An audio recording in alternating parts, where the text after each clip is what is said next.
முக்கியமான பங்கு வகித்தது யார் அப்படின்னு கேட்டிங்கன்னா சோழ தேசம். ஆமாங்க, சோழ தேசத்தின் மன்னன். இப்படிலாம் பண்ணுங்க. இங்கே உள்ள செருப்பு போட்டு போகிறதுக்கே கொஞ்சம் கவலையாக இருக்கும். நாயக்கர்கள் ஆட்சி பண்ணாங்க அப்படின்னு சொல்லிட்டு நம்ம கேள்விப்பட்டிருக்கோம். விஜயநகர் பேரரசு கீழ்ப்படிந்து ஆட்சி பண்ணாங்க அப்படின்னு சொல்லிட்டு. அங்கே ஒரு போர் வீரனுக்காக ஒரு சின்ன ஒரு மண்டபம் மாதிரி எழுப்பியிருக்காங்க. ஸோ அந்த இடத்துக்கு தான்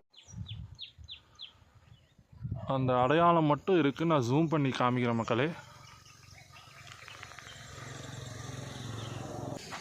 இங்கே வந்துட்டு நெடுங்கல் போர் அப்படின்னு சொல்லிட்டு ஒரு சிலை ஒன்று இருக்குது.